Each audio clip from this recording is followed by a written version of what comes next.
Yo, what's up, everybody? This is Los from Los Legends44. Kind of doing a test run right now. Just want to talk about a couple of issues things that are going on in this world right now that we everybody's kind of just confused about. It's a really bad epidemic right now with fentanyl and with meth and just pretty much everything. It's always been the same problem. Um, I recently I caught a couple charges and um, I ended up in county for a little while and I ended up doing a little bit of time just in there, just a couple months, and then I went to rehab. Um, I was there for 30 days and I I made a lot of good connections with people. I started speaking to people about um, their problems and their past and everything, and I just really seeing um, what my life could be if I just changed myself and everything pretty much about me. Um, I know that a couple of you are probably looking at me right now and be like, man, this dude right here, you know what I mean? Like he's something else, and uh, I know this dude and he's done this and he's done that, and uh, it's not a lie. I've done a lot of things in my life that I'm not proud of, but I think everybody has. Um, I just want to say, first of all, like everybody and anybody that I've wronged, hurt, uh, did anything to, I apologize. I know that I'm not and wasn't the best person to be around, but I'm trying to make a little bit of a change. You know what I mean? So um, I'm trying to do this whole new thing. I'm about to start a podcast pretty soon. It's called Los Legends 44. Um, so I just kind of wanted to get into that a little bit. I wanted to speak about that and kind of just touch base with everything that was going on in my life at the time, and I just I like I said, I made a lot of mistakes. Um, so we can kind of dive into that right now. I I had a hard childhood coming up.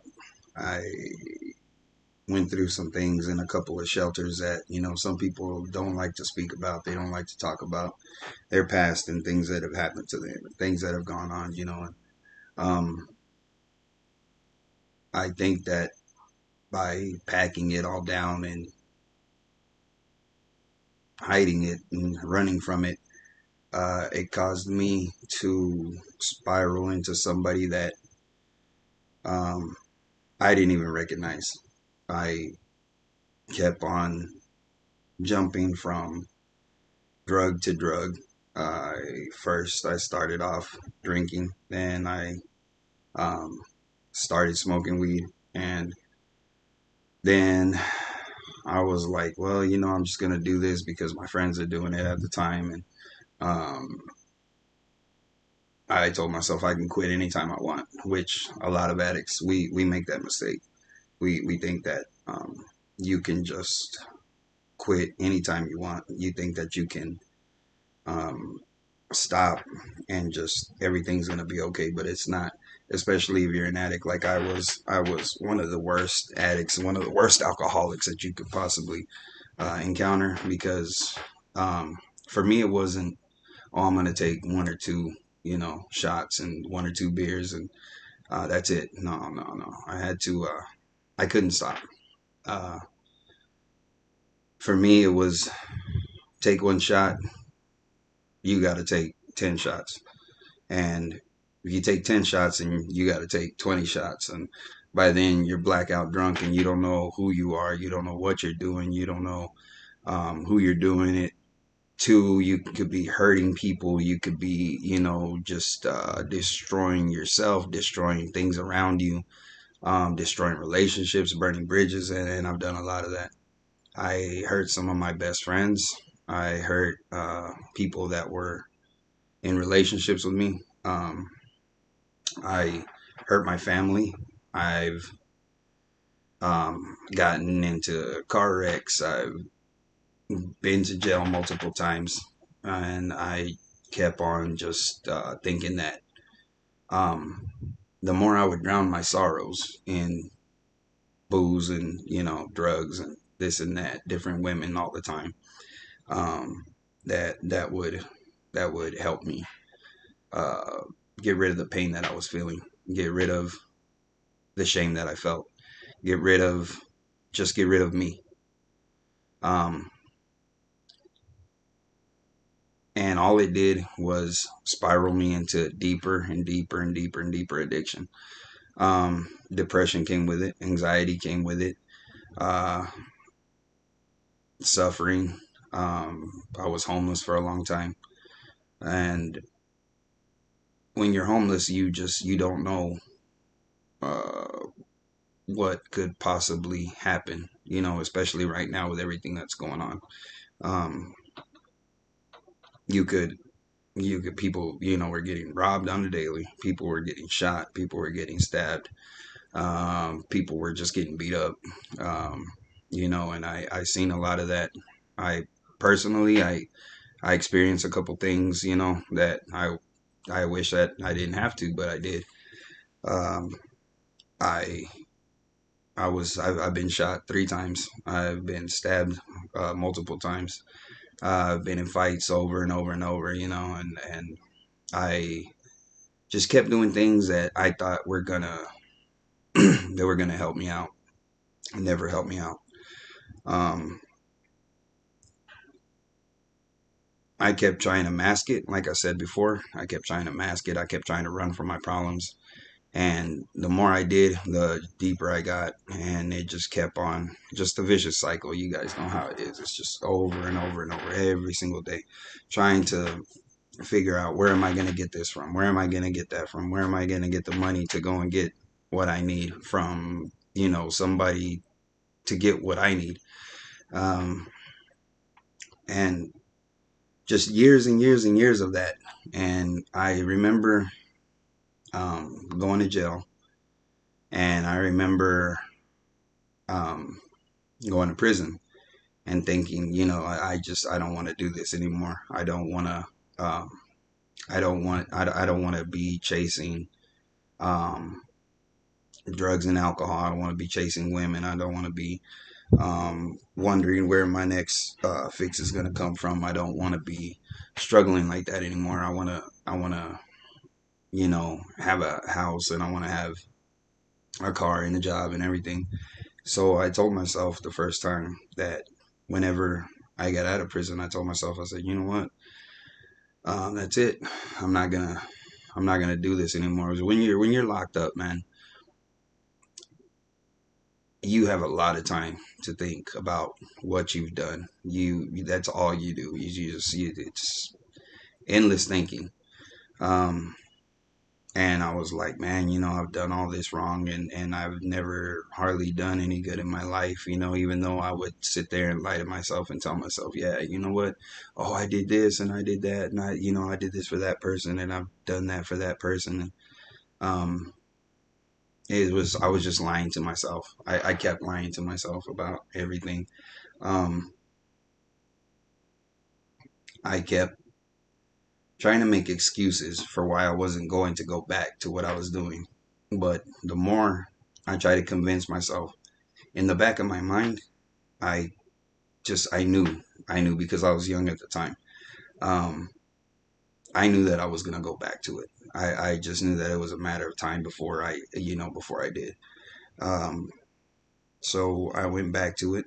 I started drinking again. I started using meth. I started um, smoking weed again. I started, just this, not doing so much, harder drugs like heroin and uh, fentanyl. Now it's fentanyl, but back then it was heroin. But the meth was a whole different animal back then, and I was actually scared of heroin because I had seen a couple people that I knew and I was friends with. I seen them OD, and um, people ask me all the time, why are why are you covered in tattoos and and but you never shot up. I shot up one time in my life. One time, I'm gonna keep it 100 with y'all. I shot up one time, and it scared me because I didn't like the feeling that I felt the next day. Um, my arms hurt, and maybe the dude that I did it with, we maybe we weren't doing it right. We ain't doctors, man, you know what I mean? So we you're not supposed to be doing stuff like that. You're not supposed to be sticking needles in your arm and so, oh, I'm doing it right. No, you're not. One of my best friends too, she stuck a needle in her leg and she lost her leg. So you never know what you're doing. You never know.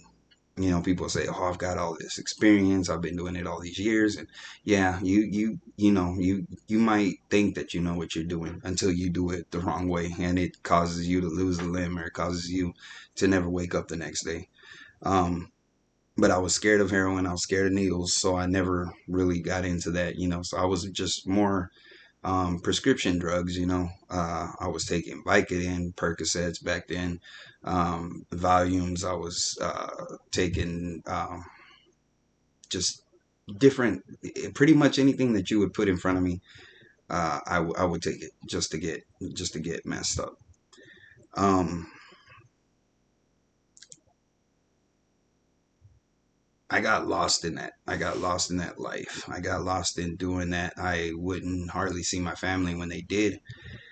It was just this look of like disapproval. It was like,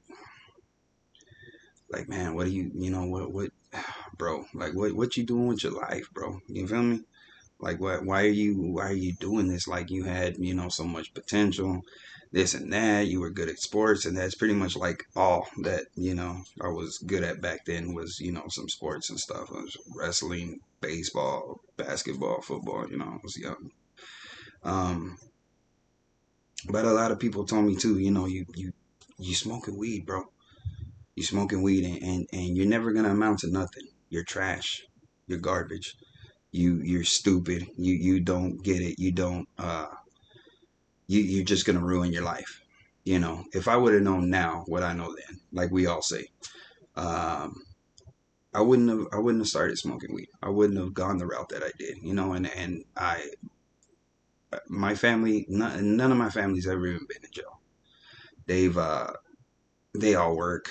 Have a couple brothers that have passed away. God rest their soul. Um, I have another brother that's very sick right now. Um, and then we're all praying for him, and we don't lose faith. It doesn't matter how hard things get. Um, but a lot of the people that I knew and played big roles in my life, they said, man, you're stupid. You know what I mean? And now, I mean, it took me this long, uh, being in prison, being in and out of prison, doing drugs, drinking all the time, trying to fill a void in my life that I thought uh, I needed to fill with a certain type of. I keep it 100 with you guys. I was jumping from woman to woman. I was trying to fill a void in my life where I had been cheated on. I'm not gonna mention no names, but um, I wasn't perfect in those relationships, and I now that I'm clear headed and I'm doing everything that I'm doing, I see a lot that I did wrong. I see a lot that I could have done differently. I see a lot that um, what they went through, you know, and I know it wasn't easy. I know it wasn't easy for them. It wasn't easy for me either. Uh, Father's an alcoholic. My mom, she never really got into anything ever, I don't know why I did. I don't know why I thought that by doing drugs that I was gonna get rid of um, the shame that I felt for what I went through as a kid. Um, and I'm an open book, you know. So I just I I thought that I was gonna mask what I went through, and I just kept using more and more. You know, like alcoholics and addicts say, uh, one is too much and a thousand is never enough. So I went to prison, got out, went back to it, went back to prison, got back out, went back to it, got back out to prison, got back out, went back to prison, and it's just I was like, this time I'm not gonna, you know, I'm not gonna do this anymore. I'm not gonna uh, spend my life um, just drinking and drugging and doing all this stupid stuff that I had been doing.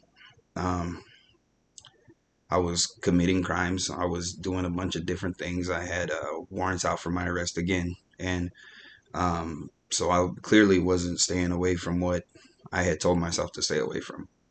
I was getting back into it, and I kept on, kept on, kept on, to the point where my family didn't want me around. You know, and I understand. You know, I understand. Like when you have somebody that's around and they look like a skeleton, and they, you know, they'll steal anything they can and they'll do anything they can to get high, and you know, and then they sit there and try to just judge people because you're trying to manipulate that person into thinking that they're the ones that's doing something wrong when it's clearly yourself. But we can't, you know, we don't like, I can't, not that we can't, but we don't like to blame ourselves, you know. I did blame myself a lot for a lot of things I didn't, you know, but I never liked it. Um, so I went back to prison in 2014. I had just gotten out in 2014. I went back in 2014, and I was sentenced to 3.5 years the last time. And uh, I went to prison, got out, and I told myself I wasn't gonna go back to it, and I did anyways. I lost somebody that was very special to me, and it spiraled me into doing the same things all over again. And I just kept using that excuse, you know. I'm hurting, so I need something to numb the pain. I'm hurting, so I need some way to forget. Um, I ended up getting arrested again, but this was in 2023. I got arrested, and mind you, I wasn't using fentanyl, but I had it for a whole nother reason. And I was in possession of a stolen car, and so I got arrested, and they actually let me out that night, and I was supposed to go and report to probation, and I never did. I ran because I was homeless. I didn't have no way to get back and forth to check into probation. So a month went by, and I just kept telling myself, "Oh, I'm gonna go check in. I'm gonna go check in," and I never did. I just didn't. And then another month went by, and I never checked in. And 3 months went by, and I was all like, you know, I don't know. I'm kind of pushing it right now. And so another month went by, and I just told myself, you know what? I'm not gonna check in. I'm just gonna run. I'm just gonna stay gone, and you know, they can find me, or you know, they can whatever. And um, I ran for about a year, and I got caught up because I was right over here on Grant the freeway, and I was over there doing something stupid, and cops just rolled up, and they had been watching that. Everybody that's been around there, that was around there, um, they know that it's a hot spot. I was sitting there. That's where I had my camp. Uh, they rolled up, snatched me up, and I went to jail. Um, I was there for about 6 months. Got out, went to rehab. I went to ARC right here in Tucson. And I was thinking this whole time, because they wanted to give me some time. They said, the judge looked it right at me. He said, you know what, man? He said, if you come to my court one more time, he goes, if I see you again, he said, I don't care what your story is. I don't care what your excuse is. I don't care anything that you got to say. He said, I'm going to stack all three of your charges and I'm going to put you away for a long time. I've already done a long time. I'm not a young dude. Um, so I sat there and I talked to that judge for about 15, 20 minutes. And I just tried to say everything I possibly could. I tried to, I tried to joke around, say some kind of funny things just to try to, maybe he'll smile at me. Maybe he'll, be like, oh yeah, this guy's funny, And um, he didn't. He just stared a hole right through me. And he goes, all right, well, I'm going to give you one chance. He goes, you go to rehab and you get yourself together. So I went to ARC and I did 30 days there. Um, the whole time I'd been meditating and I had been trying to get deeper into my spirituality. I had been praying a lot. I had been trying to figure out who I am, and I still like till right now I'm like, I don't know who I am. I know that people didn't want me around before, but now people come and ask me for advice.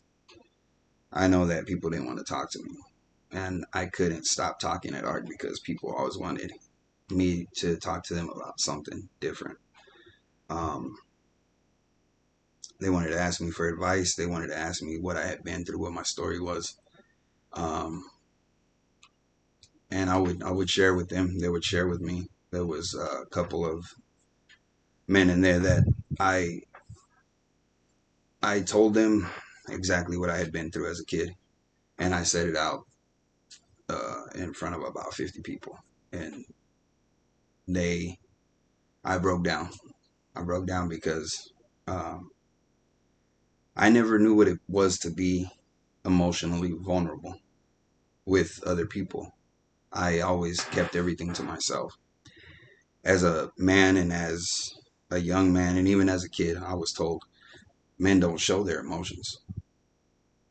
Men keep it in. Men figure it out. Men don't cry. That's a bunch of crap. That's a bunch of crap because men, especially real men, we cry. We feel just like anybody else does. We're human. We we have problems. Yeah, we have problems, and we will figure it out. We'll figure it out. But it's never a bad idea to ask somebody for help, especially if that person's trying to help you out with your recovery when you're a recovering addict. Um, it's a very strong bond that you can build with people. I build many, many bonds with many, many people, many friendships, and they're actual friendships. There are people that want to see you do better. There are people that want to build you up, not tear you down. Um, I really liked ARC. I really connected with the chief director there. I connected with the owners. I connected with pretty much every BHT there, every RSS there. And I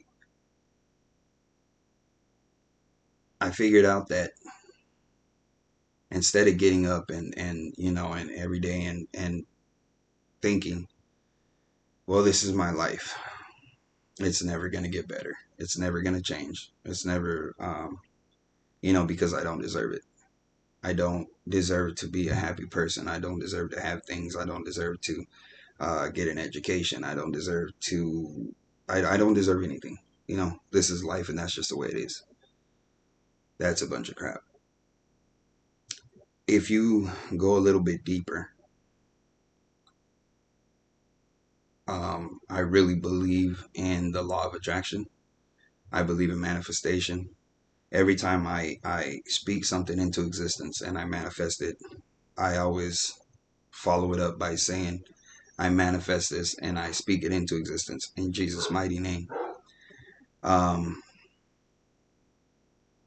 it's working for me now, and my life has completely changed, and I see it going into a whole different direction. I have hope now. I have friends. I have people that love me. I I'm building something that I never thought I could build before. Um, I never thought I was going to be able to get rid of my anger. I never thought I was going to be able to stop drinking and stop smoking weed and stop doing meth and doing all this other stuff. I didn't think that I was capable of actually loving somebody. It was mostly every time I was around anybody or with any female, um, it was all uh, it was all lustful want, and you can't build a relationship on anything like that because it's believe me, it's gonna crash and burn. Um, I was in relationships with women that I knew for a long time and made the mistake of crossing that line. We were friends, and I made the mistake of crossing that line, and it just messed everything up. It messed everything up because I wasn't ready, and I thought that I had a hold of myself. I thought I had a hold of my life. I thought I had a control of everything, and I didn't. I didn't at all. I messed everything up. I'm not friends with those people anymore. I don't talk to those people anymore. I never see them again.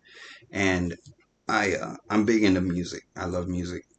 Um, I have a lot of friends that are into music. I have a lot of friends that are into poetry. I have a lot of friends that are, you know, writers and beat makers, and it's just endless businessmen, men that are very educated, men that have the same story I do.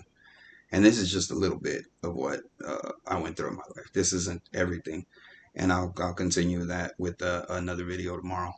Um, but I know so many people, and they they have the same story as me. They went through the same things as me, and I was listening to a song, and I really admire this musician. I admire this artist, and I was listening to a song, and it said something, and I said, "Wow." I said, you know, and I said the same thing because it's crazy. A lot of what he speaks about in his music, it's like I went through the same thing. I went through the same thing, and I'm sure a million people have told him that. And I'm sure a million people have said the same thing. I'm sure a million people feel the same, you know. But I'm a little bit in tune with a lot of stuff, and I'm sure that the people that are in tune the way I am and feel the things that I feel. It doesn't matter if it's sadness, and it doesn't matter if it's happiness, it doesn't matter if it's success, it doesn't matter what it is. When you feel something, you feel it to the fullest. It can be just a heart and soul shattering sadness. It can be a very uplifting vibe that makes your heart just feel like it's leaping out of your chest.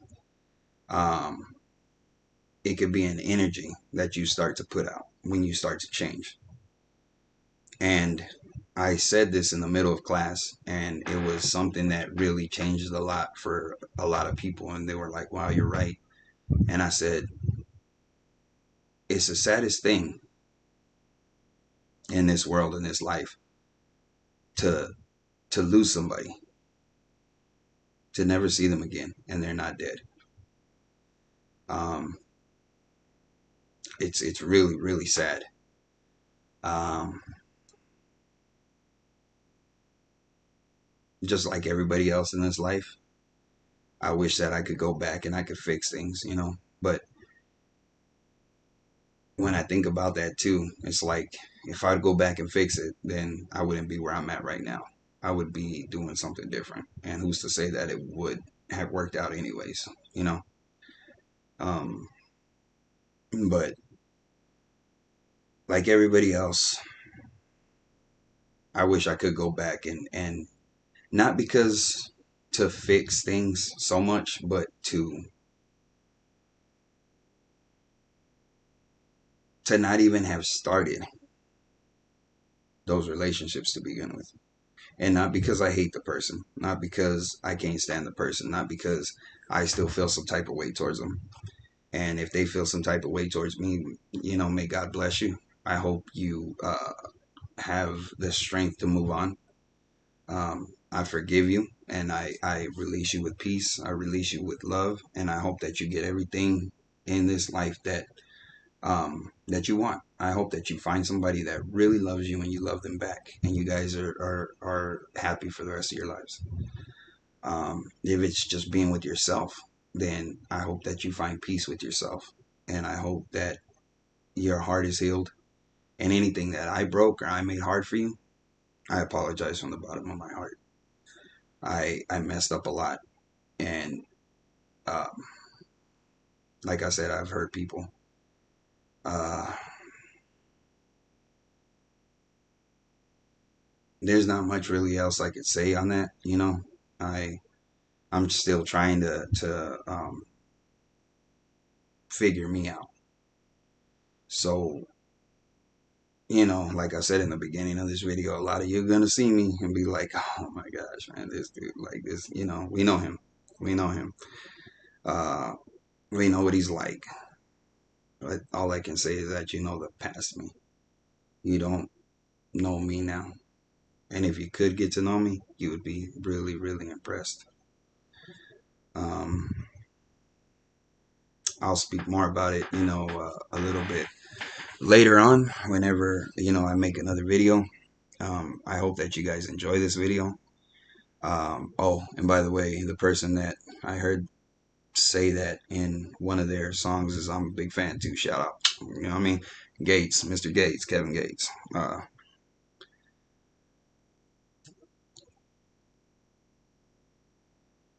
I really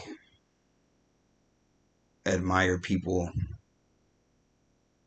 that get it out the mud, like they say. I really admire people for pushing the way that they do.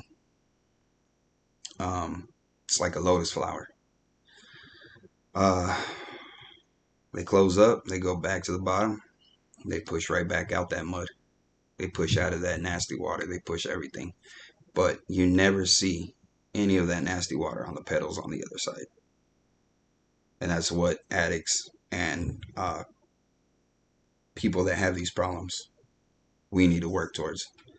We need to work towards the peace that we want in our life. We have to work towards success. We have to work towards um, anything you want. Anything you want. It doesn't matter what it is. You gotta push for it. If you don't push for it, you're never gonna get it. And if you go halfway and half-ass on it, it's never gonna happen. It's like working out. I've seen that many times in prison too. People will start working out, they'll get a little size on them, and they quit. What's the point of that? What's the point of that? You're never gonna see what your full potential is, what you could really be. You know. Um, but thank you. May God bless you. May God bless my enemies and their enemies. Um, I hope the best for everybody. May you get sound sleep. Um, and just really think about forgiving that person that hurt you the most, because it's not for them. It's for yourself. If you can't heal, if you can't let go, if you can't forgive, um, It's like working out. You'll never see what your full potential is.